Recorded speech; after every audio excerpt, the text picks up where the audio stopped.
Jatuhnya berapa? Ini sepengetahuan kita aja. 3 apa 1?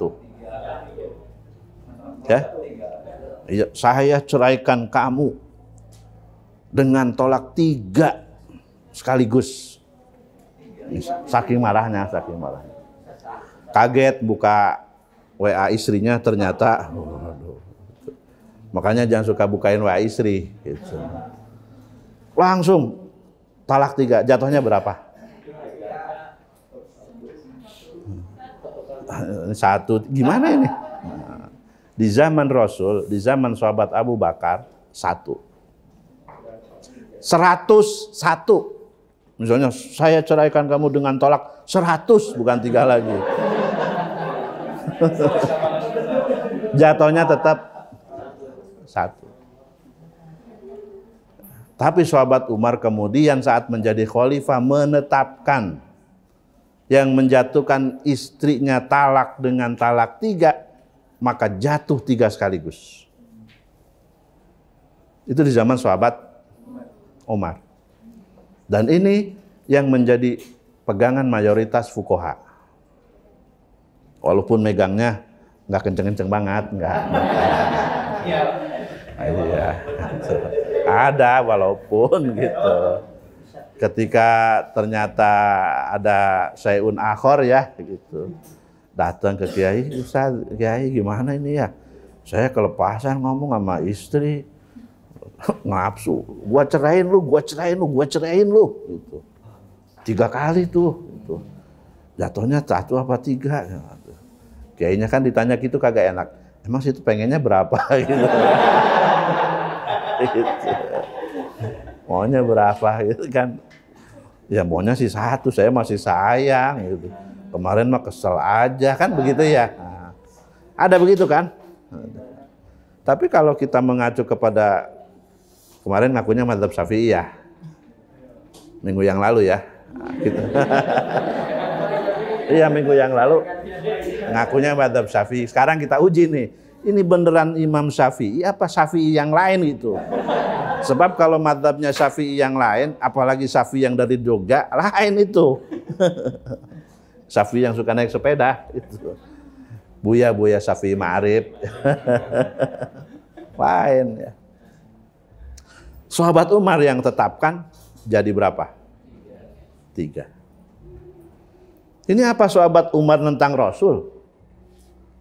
Kok berani sahabat Umar menyelisihi pendapat Rasul, menyelisihi pendapat sahabat Abu Bakar? Juga saat beliau tetapkan salah satu golongan dalam asnaf yang menerima zakat ya, mustahiqiz zakah, mu'allafah qulubuhum, menurut beliau sudah tidak ada. Nggak ada itu orang yang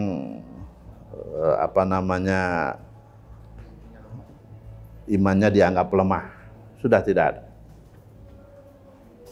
Padahal di zaman Rasul, di zaman sahabat ada mu'alaf yang disantuni.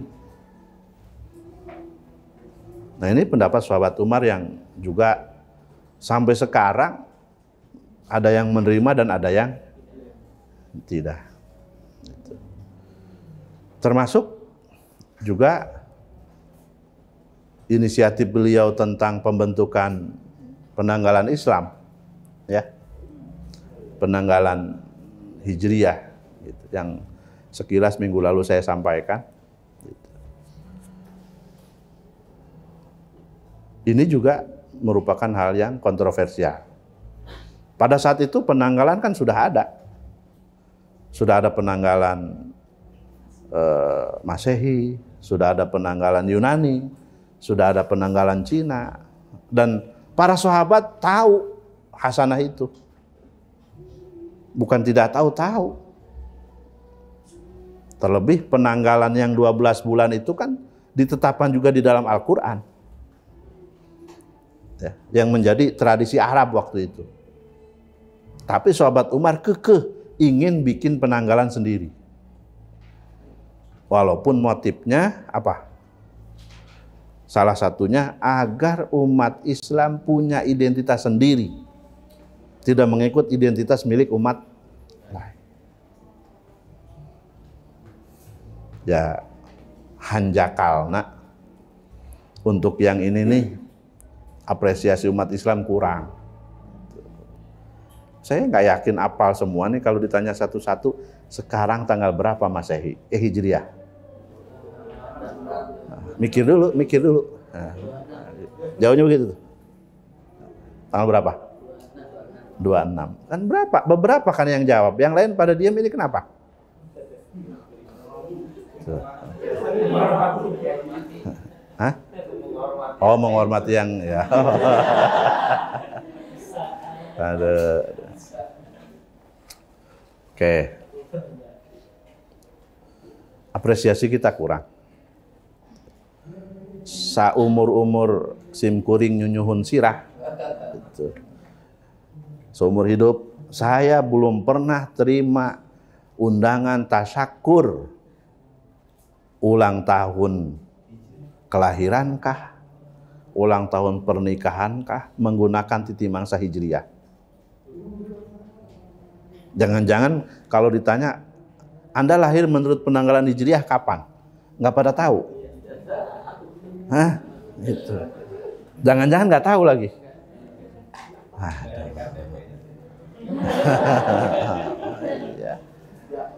Ini soal loyalitas loh terhadap milik sendiri. Ya, penanggalan hijriah ini identitas. Waman ahsanu qaulan mimman da'a ilallah wa amila sholiha wa qala, memproklamirkan diri, innani minal muslimin, saya Islam nih. Nggak usah Anda tanya agama saya, lihat nama saya, ya kan? Lihat pakaian saya. Pakaian kan identitas. Saya pakai pakaian begini, apa polisi nanya, Bapak agamanya apa? Enggak kan? Iya. Tapi kan dengan identitas begini pun banyak umat Islam yang tidak siap. Iya kan?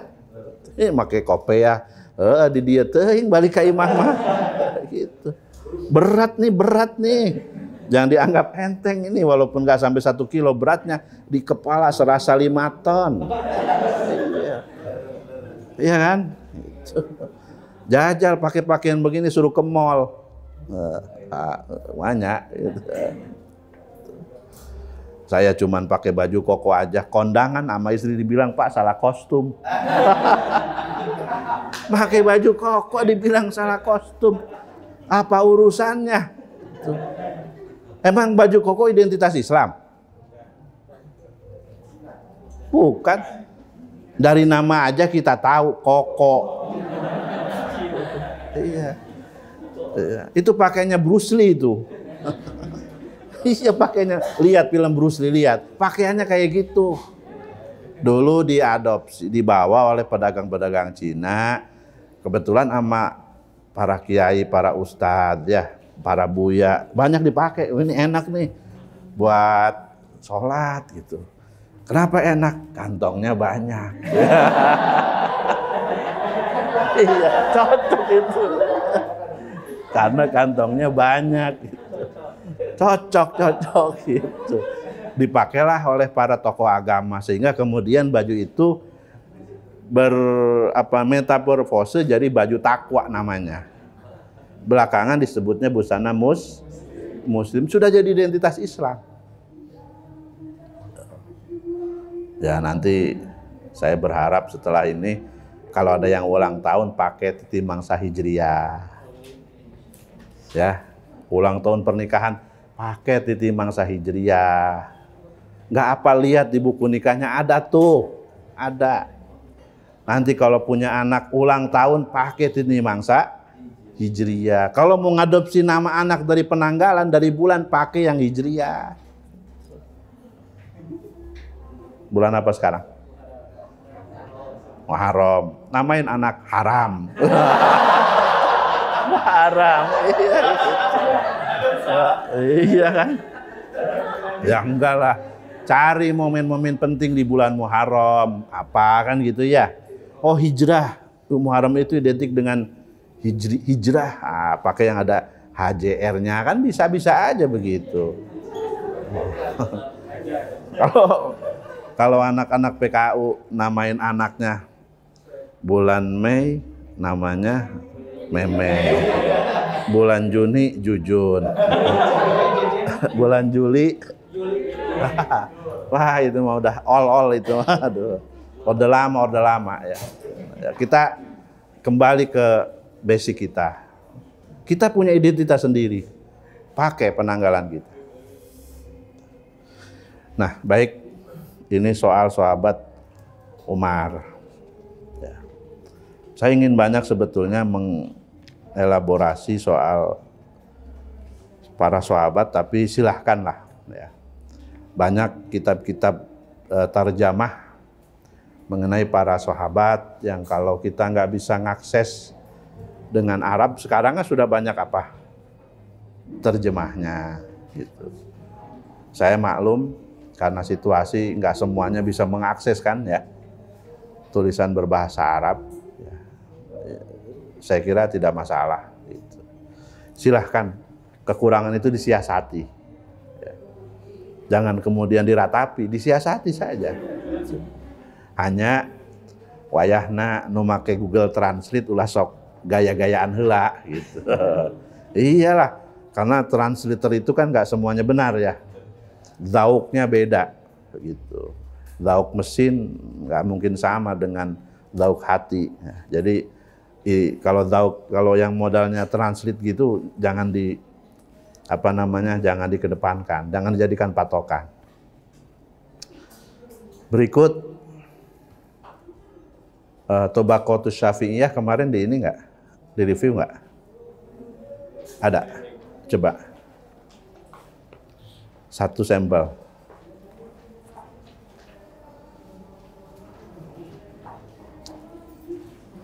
Monggo. Salah satu. Saya minta.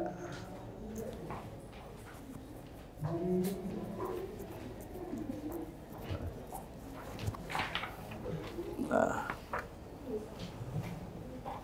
Ya.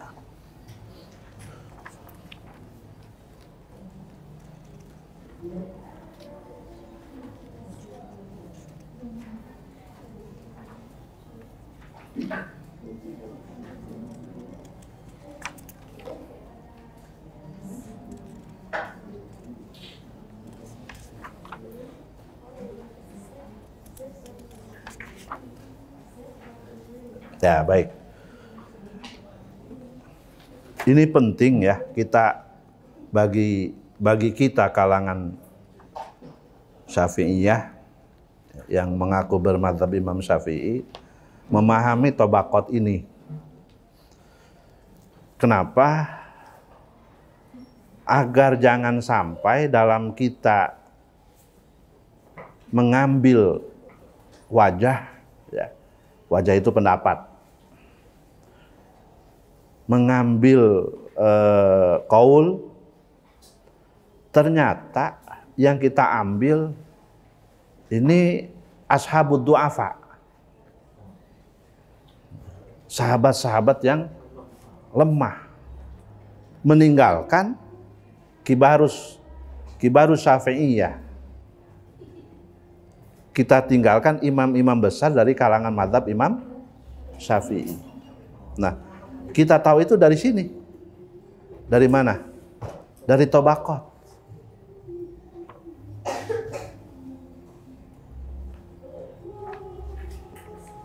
Satu hal barangkali ada yang belum tahu. Karena saya pernah dapati hal yang menurut saya nggak kepikiran gitu, muskil, tapi itu ternyata ditanyakan. Ada yang bertanya, ada yang ke saya, saking gegem nak, ngerti nggak gegem? Apa ya? Saking apa-apa itu harus Quran dan Sunnah gitu kira-kira ya. Jadi Kata dia itu, kok Imam Bukhari gitu ya, apa namanya, kok Imam Syafi'i nggak pernah menuliskan hadis riwayat Bukhari gitu bilangnya. Imam Syafi'i nggak pernah menukil hadis Imam Bukhari. Paham gak nih? Ya. Ini kan pertanyaan dari orang yang nggak paham ya. Gitu. Bagaimana mungkin Imam Syafi'i meriwayatkan hadis dari Imam Bukhari, sementara Imam Bukhari sendiri bermadzhab Imam Syafi'i. Beliau tidak langsung ngaji kepada Imam Syafi'i, tapi beliau Syafi'iyah. Beliau ngajinya ke Imam Ahmad, tapi beliau tidak bermadzhab kepada Imam Ahmad. Beliau malah bermadzhab ke Imam Syafi'i.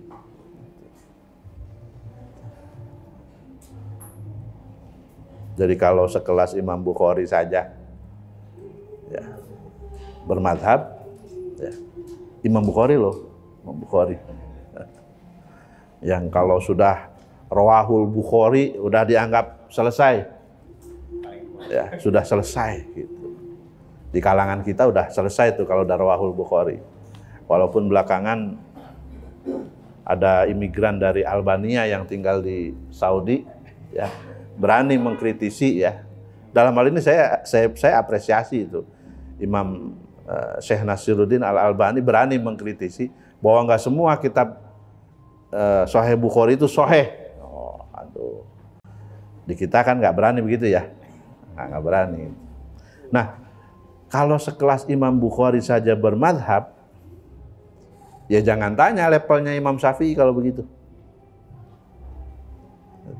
Dan alangkah naifnya kalau kita kemudian merasa sudah bisa mustakil, sudah bisa melepaskan diri dari ikatan madhab. Hebat banget itu. Ngajinya di mana ini? Cuman ngaji modal SKS aja udah belagu. Atuh ngaji SKHS itu berapa pertemuan selesai, pertemuannya daring lagi. Masang foto saha dina etana. Dina naon teh dina link nanya manehna ka mana? Aduh. Tiba-tiba yang potongan begini mengaku sudah bisa ijtihad sendiri. Masya Allah. Imam Bukhari saja bermazhab. Ya saya tentu tidak boleh ya mengunggulkan Imam Syafi'i. Betapapun dengan segala kelebihan dan kekurangan, imam yang 4 ini adalah orang-orang yang terhebat ya, dalam dunia fikih. Gitu.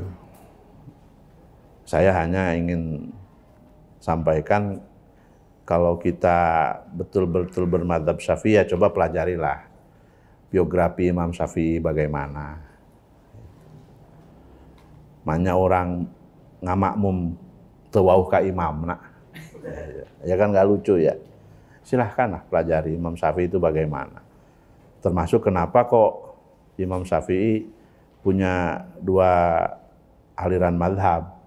Ya, ada disebut qaul qadim, ada disebut qaul jadid. Kontennya dari kedua qaul itu beda. Saya punya kitab, ini disertasi doktor di Universitas Al-Azhar. Buku itu kemudian, kitab itu kemudian dicetak di Al-Azhar. Tapi saya lupa ya. Yang ngarang nih, yang nyusun orang Betawi itu. Allah Karim, saya lupa namanya. Orang Betawi. Beliau memperbandingkan qaul qadim dengan qaul jadid.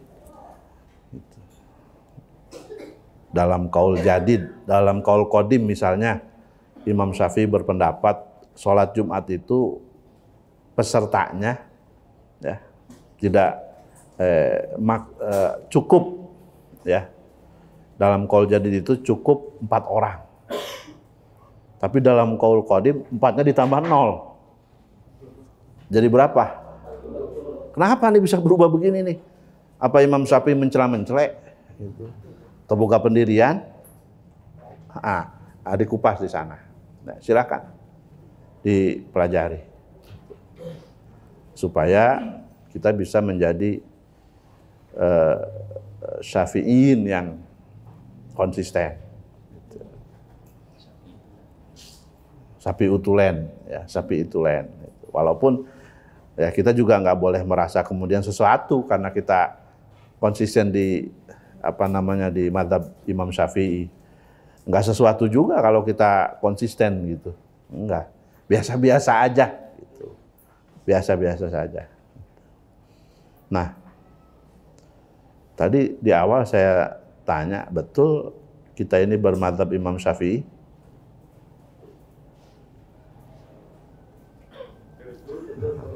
Ayo jawabnya betul aja dulu nggak Pak? Bang hese-hesenya. Ya betul ya. Madzhabnya Imam Syafi'i. Kalau Jumat di rumah di masjid yang kita kelola atau kita biasa sholat, adzannya berapa kali? 2 kali apa sekali? 2 kali. 2 kali. Nah, kalau begitu Anda bukan bermadzhab Imam Syafi'i. Bukan. Iya. Karena kalau Imam Syafi'i maunya sekali. Ganti ya. Sekali aja. Waduh, balik di Parasiaan. Iya ngaji di mana jadi gareloki aja. Balik di PKU. Saya lupa sebentar ya. Saya minta bantu yang agak cakap baca kitab. Ini nggak susah kok, standar.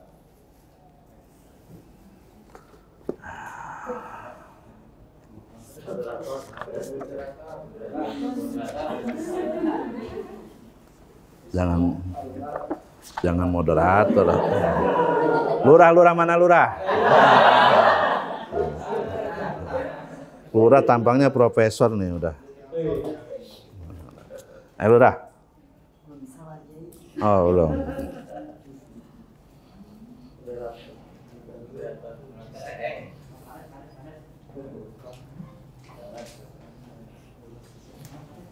Nah ini, coba baca yang keras dari sini ya, sampai sini aja. Sampai ilah ya? Iya, iya. Nanti diterjemahkan. Bismillahirrahmanirrahim. Qala al-mu'allif rahimahullahu ta'ala wa nafa'ana bihi wa bi ulumihi fid dharain amin.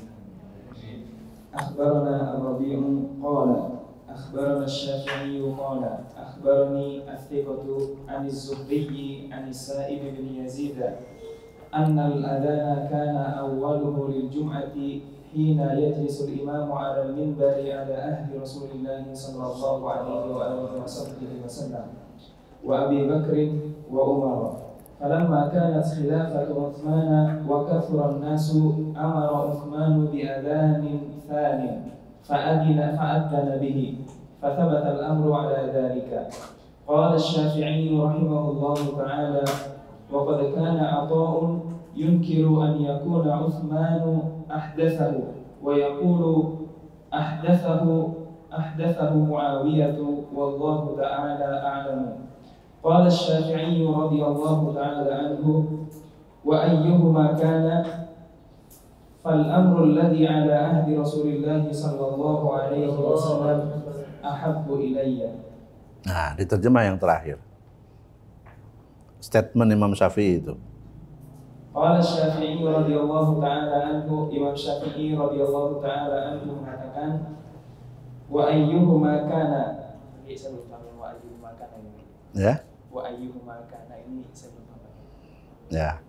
Manapun dari keduanya, apakah yang mempelopori itu sahabat Utsman atau sahabat Muawiyah, gitu maksudnya.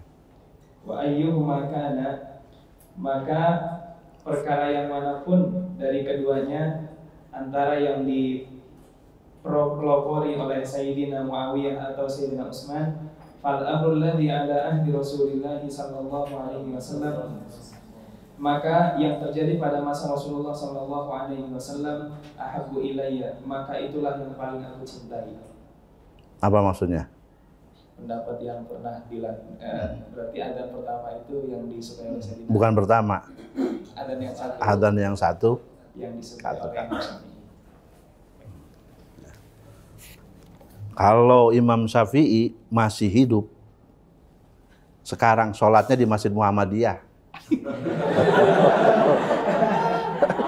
Iya, kan kayak Imam Syafi'i, ya. Fal amrul ladzi ala ahdi Rasulillah sallallahu alaihi wasallam ahabbu ilayya. Beliau katakan ini omongan Imam Syafi'i loh. Bukan omongan saya. Saya hanya mencoba menggambarkan sikap beliau dalam situasi ini dengan apa yang beliau katakan, maka beliau akan sholat di Masjid Muhammadiyah. Nah, adzannya satu kali. Tapi apakah adzan dua kali bermasalah? Tidak. Tidak.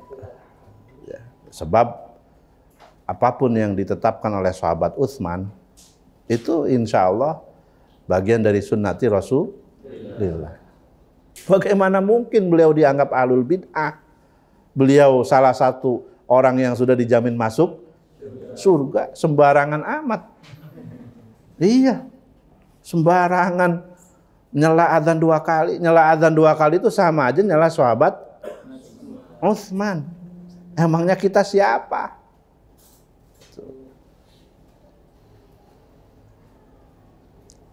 Di Masjidil Haram, di Masjidil Nabawi sampai sekarang adzan dua kali. Walaupun cara adzannya beda. Ini biar paham nih, biar jangan malu-maluin. Iya. Saya sering dapati teman-teman begitu adzan pertama langsung sholat. Sholat apa itu? Kalau di sana adzan pertama itu sebelum waktu. Ya, di Mekah Madinah itu adzan pertama sebelum waktu zuhur. Sekitar 1 jam atau setengah jam paling cepat sebelum waktu Jumat, adzan pertama. Jadi setelah adzan itu nggak ada apa-apa, pada bangun, sholat apa ini sampean itu? Qobliyah apa? Qobliyah Jumat. Waduh, qobliyah Jumat kan harus masuk waktu zuhur. Disamakan dengan di Indonesia. Memang betul di Indonesia adzan pertama itu penanda waktu. Betulan kalau di sana, kalau di sini. Kalau di sana bukan. Bahkan di Masjidil Haram itu 1 jam jedanya. Di Masjidil Nabawi setengah jam. Lebih cepat. 1 jam sebelum masuk waktu.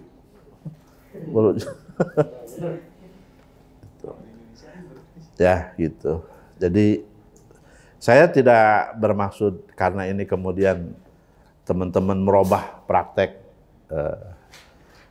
adzan yang biasa dilakukan di masjid-masjid di rumah masing-masing ya. Saya kira buat kita sudah close ya perdebatan soal apa adzan mau 2 kali mau 1 kali itu mah terserah, itu aja yang ngondang gitu kan. Ini kan khotib panggilan mulu ini tampangnya ini tampang khotib panggilan ini. Gitu. Si Matupang ya. Sampai khotib sampai sholat yang wajib aja masih ngarap-ngarap dapat amplop gitu. Ya sholat Jumat sholat wajib masih kepikiran gitu.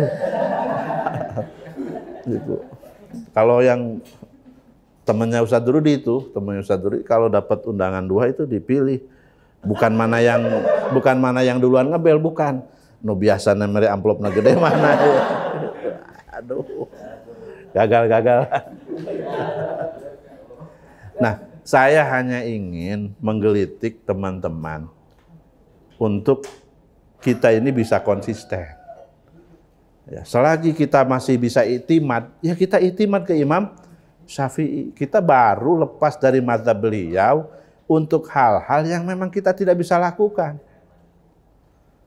Semisal saat kita ke Tanah Suci, ya melaksanakan tawaf sa'i, sa'i nggak wudu nggak apa-apa, tawaf lah.